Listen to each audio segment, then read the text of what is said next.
हमारी शरणागति पुष्ट होनी चाहिए। शरणागति पुष्ट होने के लिए सबसे पहला लक्षण है दैन्यता। जो जितना झुकता है वो उतना महान होता है। झुकने वाला ऐसा नहीं कि जिसके प्रति झुक रहा है वो महान है, ऐसा नहीं। जो झुक रहा है वो महान है। दैन्यता। दूसरा है निष्कपटता। हमारे प्रभु की शरणागति की पुष्टता के लिए, शरणागति के तो अलग भाव वर्णन, हमारी शरणागति पुष्ट रहे, नष्ट ना हो। भगवत शरणागति पुष्ट तो भगवत प्रेम निश्चित प्रकाशित होता है। उपासक को देखना चाहिए कि दैन्यता है कि अभिमान है हृदय में। दैन्यता का स्वरूप है किसी भी तरह से हमें गाली दी जाए, अपमान किया जाए, निंदा किया जाए, तिरस्कार किया जाए तो मुझे ऐसा ही लगे कि मैं ऐसा ही हूं, इसी का पात्र हूं। उसे दैन्यता कहते हैं। वाणी से हम माइक से बोलेंगे कि हम अधम हैं, बड़े नीच हैं, बड़े ऐसे हैं, ये भी दैन्यता की भाषा है। और हाथ जोड़कर प्रणाम मुद्रा में रहेंगे, ये भी दैन्यता की मुद्रा है। लेकिन यहां हृदय की दैन्यता को कह रहे हैं कि जब कोई दूसरा कहे तू नीच है, अधम है, पाखंडी है, दंभ करता है, भक्ति नहीं है, और अपने को सीधी बातें लगे कि सही बात है, मैं ऐसा ही हूं, इसे दैन्यता कहते हैं। शरणागति हमारी जो विक्षिप्त हो जाती है, जो दोषयुक्त हो जाती है, जो पूर्ण नहीं हो पाती शरणागति, उसका कारण देहाभिमान, उसका कारण गुणाभिमान, साधनाभिमान, इनमें से कोई ना कोई अभिमान होता है। इसलिए कह रहे सबसे पहला लक्षण बाबा की विचार में दैन्यता, और ये बहुत प्रिय है दैन्यता भगवान को। दूसरी है निष्कपटता। कपट नहीं रखना चाहिए। हरि और गुरुदेव, हरि गुरु चरण सेवा अनुसरहु, अर्चन बंदन संतत करहु, दास संतन कर शुक्ला। हृदय में कम से कम एक जगह तो निष्कपटता आ ही जाए गुरुदेव भगवान से। पर यह बहुत छलिया मन है, ये सर्वज्ञ प्रभु से भी छल करना चाहता है, बहुत छलिया है। अगर हमारी शरणागति का अपहरण कोई करता है तो अभिमान और कपट। दूसरा जब निष्कपटता है तो कपट अगर है तो हमारी शरणागति ढक जाएगी। मोहि कपट छल छिद्र न भावा, मेरे प्रभु कह रहे हैं। यही दरबार दीन को आदर, पक्की बात। पहला है दैन्यता, दूसरा है निष्कपटता। शरणागत उपासक के हृदय में कपट नहीं। कपट का मतलब होता है कि मुख से कुछ और बोल रहे हैं और हृदय में कुछ और है। ये कपट प्रायः अपने लोग बहुत अच्छी तरह हृदय में सजा के रखते हैं, इसलिए शरणागति पुष्ट नहीं होती। निष्कपटता, जैसे का वैसा, बिल्कुल गुरु के सामने, प्रभु के सामने, उसमें। तीसरा सत्यता। वाणी में सत्य, हृदय में सत्य, आचरण में सत्य, सत्य धर्मयुक्त। असत्य संपूर्ण संसार के भोग और संबंध है। किसी भी संबंध और भोग में प्रियता है तो शरणागति का अपहरण हो जाएगा। सत्य श्री भगवान, नाम, धाम, लीला, रूप, प्रेमी जन। इसके अलावा सब मिथ्या। जितना कुछ देख रहे हो परिणाम देखा जाता है, परिणाम में सब झूठा। चौथा सर्व समर्पण। सर्व शब्द लगा हुआ है, तन मन प्राण एक एक वृत्ति केवल अपने शरण की तरफ। यहां सर्व समर्पण नहीं होता। समर्पण होता है पर सर्व समर्पण नहीं होता। सर्व समर्पण कुछ हमारी पर्सनल वृत्तियां हैं, कुछ हमारी शर्तें हैं, कुछ हमारा है, तो सर्व समर्पण नहीं।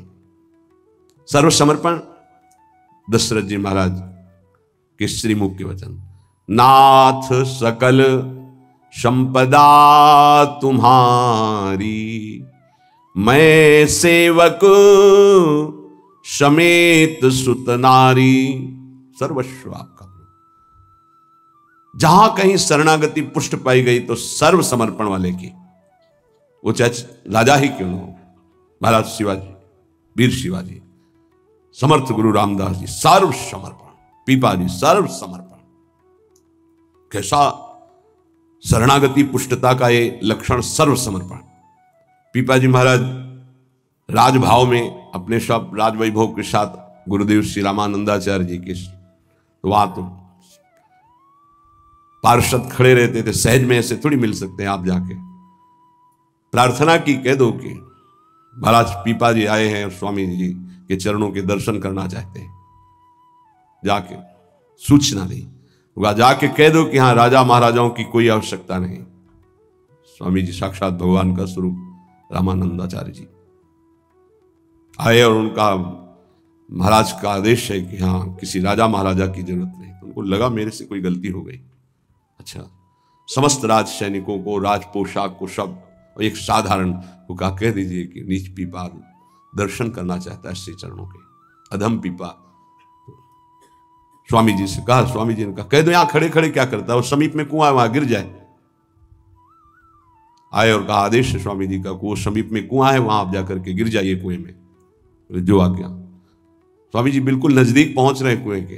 स्वामी जी बिल्कुल अब पहुंच गए हैं, अगला कदम रोक दो, रुक जाओ, वापस आ जाओ।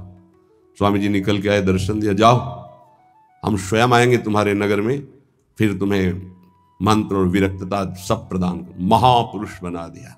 पीपाजी का पावन चरित्र है, सर्व समर्पण, प्राण समर्पित है, कुएं में गिर जा मतलब तन प्राण सर्व।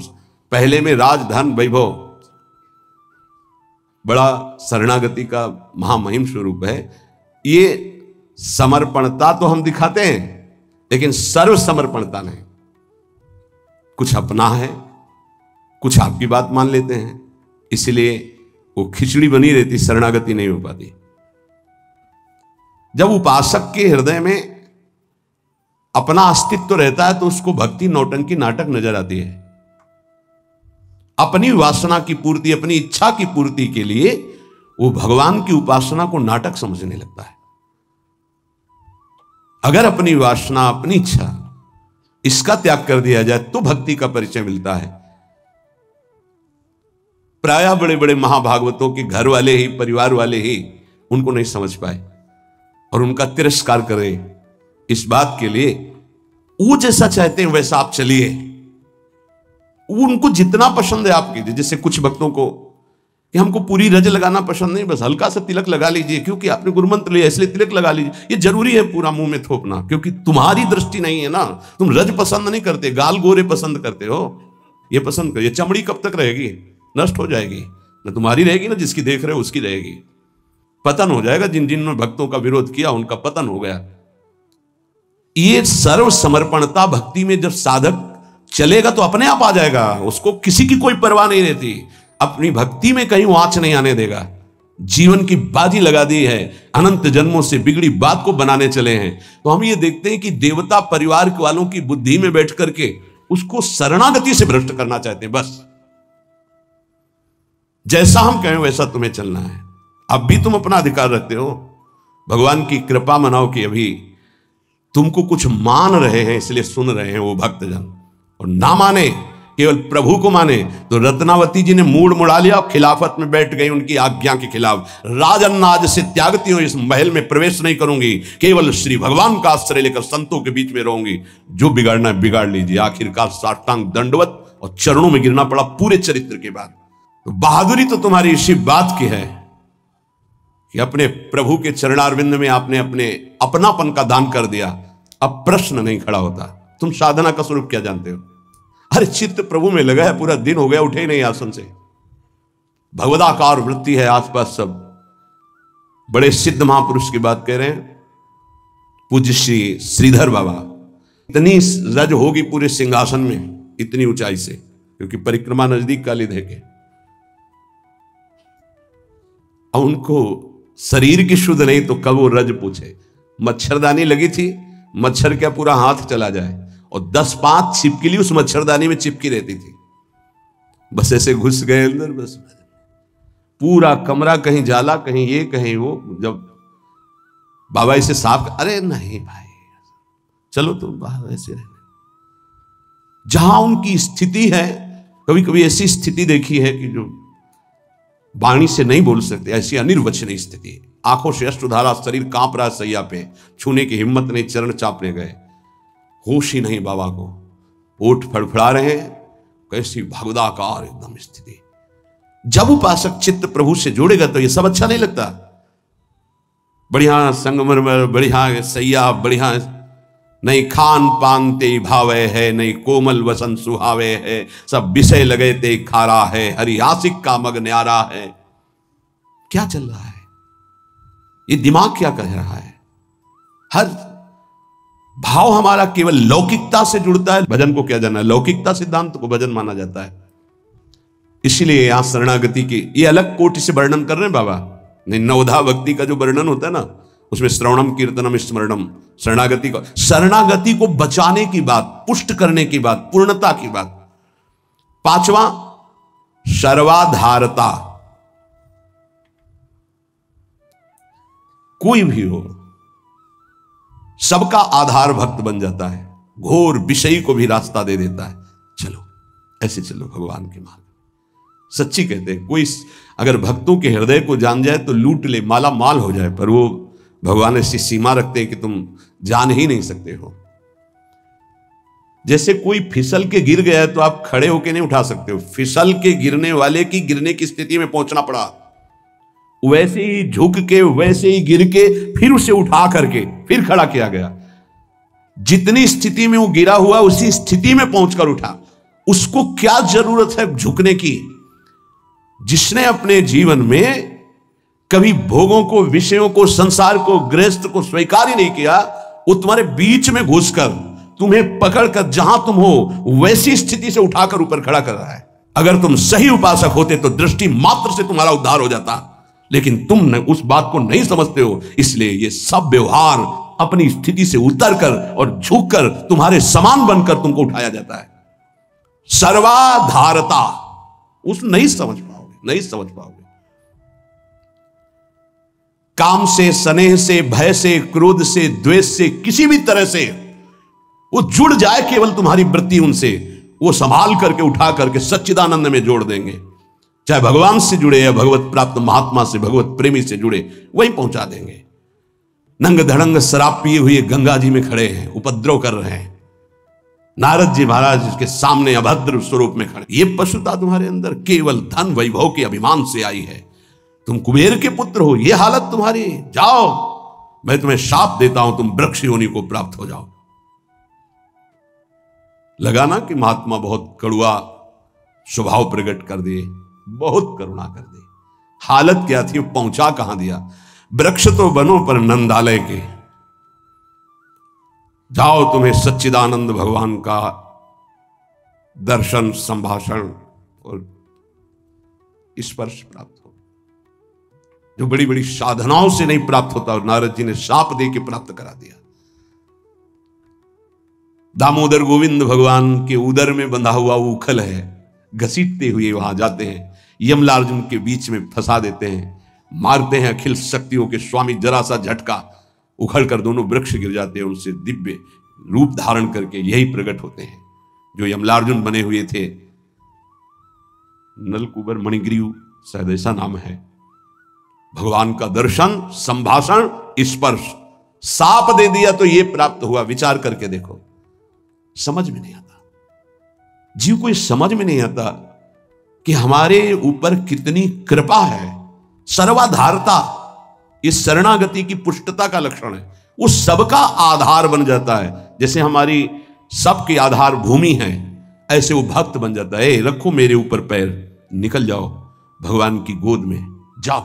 वो इस उदारता को, इस कृपा को इस साधारण जन नहीं जानते, अवहेलना करते हैं। एक एक वृत्ति तुम्हारी संभालने के लिए हमारी श्री जी की भक्ति तैयार है। एक एक वृत्ति को तुम्हें रोना नहीं आया कि हमारे ऊपर कितनी कृपा है। बहुत कृपालु शरणागत जन होते हैं श्री जी के। जैसे श्री जी का स्वभाव तो वही अंश में उतरता है उनके जनों में। सर्वाधारता, सबके लिए आधार भूमि बनने के लिए तैयार है।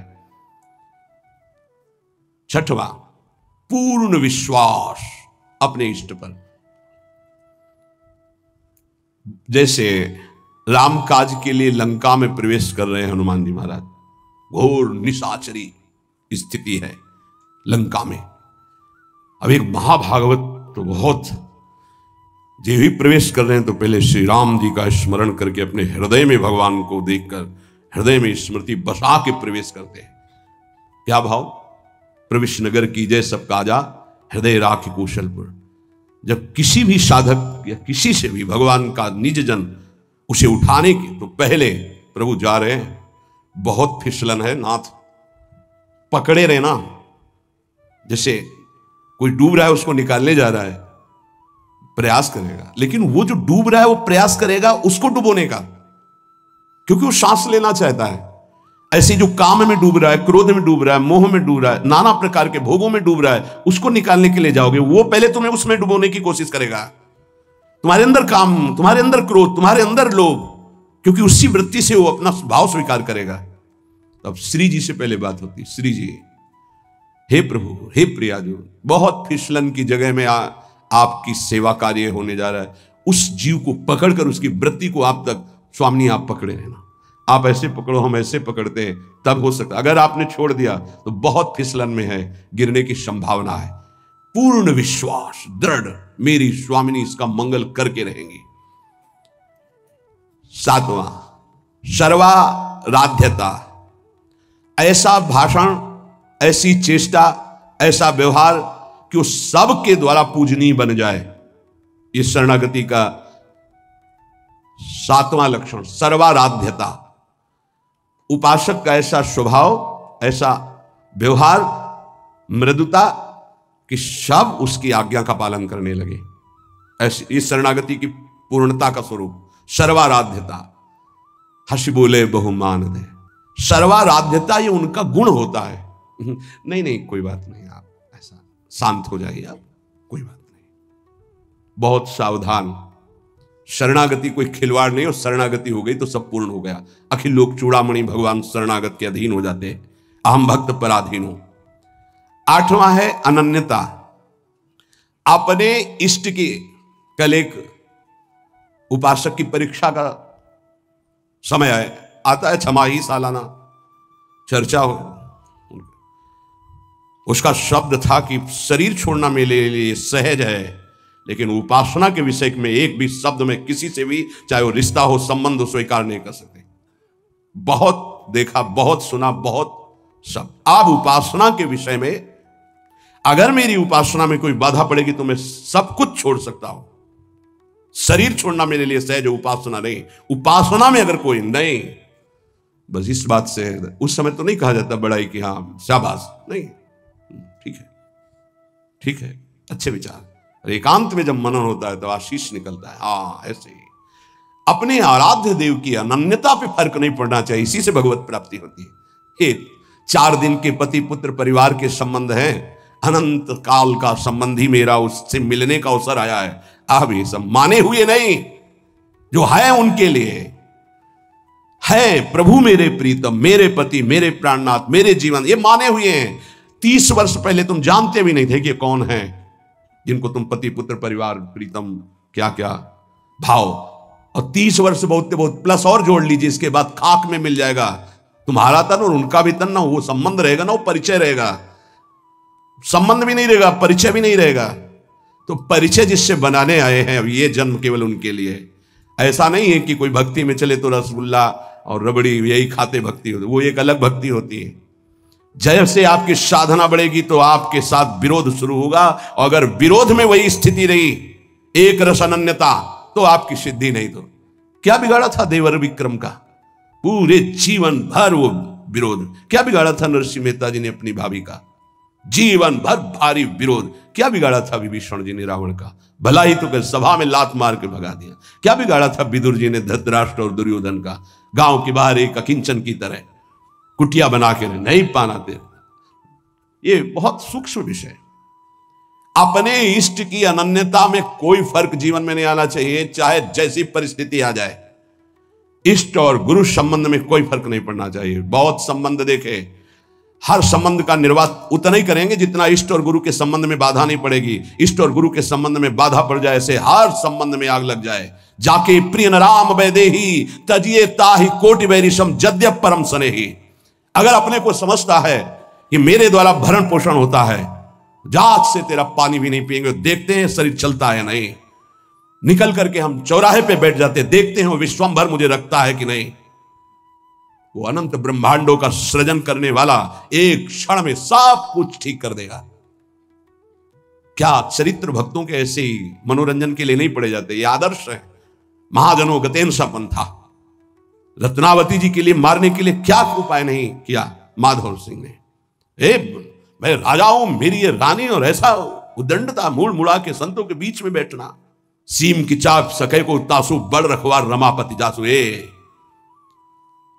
भक्ति मार्ग में, भगवत मार्ग में यदि कदम रखा है तो अपने मार्ग नहीं छूटना चाहिए, चाहे प्राण छूट जाए। ये आखिरी बाजी है। ये सब छूटेंगे माने हुए पति पत्नी पुत्र परिवार भाई बंधु, इनका कोई अस्तित्व नहीं है। आज नहीं तो कल ये छूटेंगे ही। लेकिन जिनके लिए जन्म जन्मांतर से भटक रहे उन प्रभु को नहीं।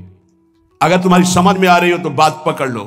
तजो पिता प्रहलाद विभीषण बंधु भरत महतारी गुरुबल तजो कंत ब्रज बनितन भे मुद मंगलकारी। स्वयं मंगल नहीं, सबका मंगल करने वाले वो महापुरुष बन गए जिन्होंने भगवान के आश्रय में मेरे कारण मेरे प्रभु श्री राम को 14 वर्ष का वनवास, मेरे को राजगद्दी, जा पापिनी आज से तेरा कभी मुख नहीं देखूंगा और कभी मां नहीं कहूंगा, भरत जी ने कहा। साष्टांग दंडवत पिताश्री कह के प्रहलाद जी बात करते थे हिरण्यकश्यप से। जिस समय भगवान के मार्ग का विरोध किया तो कहा जा आज के बाद कभी पिता ने दैत्यराज, ऐसे संबोधन। 5 वर्ष का बालक। कहीं भक्ति में प्रभु के संबंध में कोई भी संबंध बाधा पहुंचावे तो भगवत संबंध नहीं छोड़। जहां तक हमारी भक्ति की पुष्टता है वहां तक हम निर्वाह कर सकते हैं। अगर हमारी भक्ति के नष्ट होने का विषय आता है तो तजिए ताहि कोटि वैरिशम यद्यप परम स्नेही। अगर निष्ठा पकड़ पाओगे तो पार हो जाओगे, नहीं अपने और परिवारजनों के और सगे संबंधियों के हृदय में ही दैवी माया प्रेरणा करती है कि आप इसके मार्ग को रोकिए और भ्रष्ट कीजिए। हमारी बात को पकड़ लेना। जाके प्रिय न राम वैदेही तजिए ताहि कोटि वैरिशम यद्यप परम स्नेही। हम उतनी अनुकूलता आपको देने के लिए तैयार हैं जितने से हमारी भक्ति सुरक्षित है। और हमारी भक्ति में बाधा पड़ेगी तो हम अपने शरीर को भी बर्दाश्त नहीं करेंगे। फिर आपकी बात क्या है? ये उपासक के हृदय में होना चाहिए। ये अगर आराध्य देव की निष्ठा में ये बात नहीं तो फिर क्या बात है? फिर है ही क्या बात है? फिर तो वास्तविक नाटक हो गया, जीवन नाटक हो गया। आप समझ नहीं सकते तुम क्या शरणागत होते हो, वो शरण तुम्हारे लिए समर्पित हो जाता है, तुम समझ ही नहीं पाते हो। बड़ा विचित्र खेल है। इसीलिए प्राय इस झंझट में नहीं फंसते। अपनी मस्ती में रहने के लिए इस झंझट में नहीं फंसते। गुरु चेला और समाज कल्याण और उद्धार, जाओ तुम अपने प्रवाह में बहो, हम अपनी मस्ती में सुने न काहू की कही कहे ना अपनी बात। पर जब सेवा मिलती तब हम आपसे प्रार्थना करते हैं। जब तक भगवत साक्षात्कार स्वयं का ना हो जाए तब तक कभी किसी को शिष्य ना बनाए। ये नियम ले ले, ये गांठ बांध ले। नहीं तुम गुरु बनोगे कि तुम उसके चेला बनोगे, फाइनल में कुछ पता नहीं है। पक्का जानते हो संतों को जो पीड़ा होती है किसकी होती है? ये प्रसाद मिलता है, इनको क्या पता, यही प्रसाद।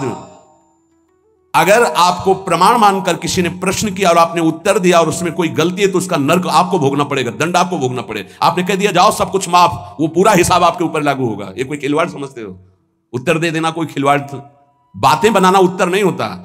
महाराज आज तक जो कोई बात नहीं, तुम छोड़ो, राधा राधा जपो, आगे बढ़ो, वो हम देख लेंगे। ऐसे आया कैसे? जैसे महाप्रभु चैतन्य देव ऐसे करके गंगा जल खड़े करके पाप ले रहे हैं, तो उन्हीं के चरण आश्रित हैं भक्तजन, उसी प्रेमावतार, उसी भगवत स्वरूपों के। आप क्या जानते हो इस रात से? जो आज तुम चैन से मुस्कुराकर बात करते हो तो तुम्हारे जीवन में कुछ ट्रांसफर हुआ है। तुम्हारा उधर और उधर का उधर। अगर जान जाओ तो रोते रहोगे कि हम पर कितनी कर, फिर भी हम उनकी अवहेलना करते हैं। सच्ची कहते हैं कि हमारी बड़ी दुर्दशा है हम लोगों की कि हम ऐसे गुरुजनों को, ऐसे कृपालु आराध्य देव की कृपा की अवहेलना करते हैं। वो कृपा पे कृपा करते जा रहे हैं, हम उनकी अवहेलना पे अवहेलना करते चले जा रहे हैं। वो समेट करके आपको इसी जन्म में भगवत प्राप्ति करना, आप फैलाकर अनेक जन्मों के लिए इतिहास रचना चाहते हैं। बड़ा विचित्र खेल, बहुत विचित्र खेल। इसीलिए जो चतुर सुजान होते हैं वो इस गुरु चेला के संबंध में नहीं फंसते। हमारी सामर्थ्य नहीं प्रभु, किसी और को बनाई, राधा राधा राधा। और भगवान की लीला होती है। ये जो सेवा मिलती तो सामर्थ्य देते हैं, उन्हीं का कृपा प्रसाद। पर हम इतना जरूर कहते हैं जब तक भगवत साक्षात्कार ना हो जाए तब तक किसी को शिष्य ना बनावे। पक्की बात, शिष्य बनाना कोई मजाक नहीं है। हरे शिष्यधम शोक न हरे सो गुरु घोर नरक मा परे। जैसे किसी की बेटी सयानी हो जाए तो ब्याह के लिए पिता की चिंता बढ़ जाती है, चाहे वो जनक जी जैसे ही क्यों ना ज्ञानी हो। ऐसे ही शिष्य बनाने के बाद पूरा भार गुरु के ऊपर आ जाता है। इसका आचरण पवित्र हो, इसका जीवन श्री जी से मिले, इसका कैसे स्वभाव बदले, ये कैसे निष्काम बने। आपने जो संबंध बनाया उस संबंध को पूर्ण कर लो, श्री जी से मिल जाओ। ये बड़े बड़े जो महापुरुष दैन्य भाव से आपको प्रार्थना करते हैं कि मैं आपसे प्रार्थना करता हूं भाई, हे सखे, हे मित्र, ये हम समझ नहीं पा रहे। सर्वाधारता, पूर्ण विश्वास, सर्वाराध्यता और आठवां अनन्यता और नवा निज स्वरूप सामर्थ्य विस्मरण।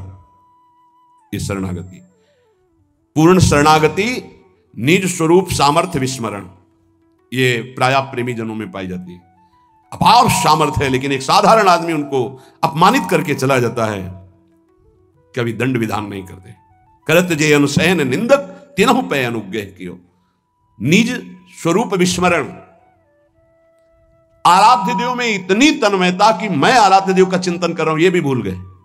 ब्रह्म नहीं, माया नहीं, नहीं जीव नहीं काल, अपनी ही सुदिन आ रही एक रहे। ये नई बात बाबा से मिली है, जो नौ शरणागति के स्वरूप। जैसे नौ शास्त्र में जब पढ़ो तो श्रवणम कीर्तनम स्मरणम विष्णुपाद सेवनम अर्चनम वंदनम दास्यम सख्य आत्मनिवेदनम, पर पूज्य पाद उड़िया बाबा जी ने पहला दैन्यता, दूसरा निष्कपटता, तीसरा सत्यता, चौथा सर्वसमर्पण, पांचवां सर्वाधारता, छठवां पूर्ण विश्वास, सातवां सर्वाराध्यता, आठवां अनन्यता, नवां निज बल निज स्वरूप विस्मरण। निज बल निज स्वरूप विस्मरण, कोई तपस्या का बल, साधना का बल, इसका स्मरण नहीं, अपनी भी स्मृति नहीं। एक रहे हो नंदलाल, अपनी ही उस दिना रही हो, एक रहे हो नंदलाल। ये जो नौ शरणागति की वार्ता हुई, इस पर विचार किया जाए।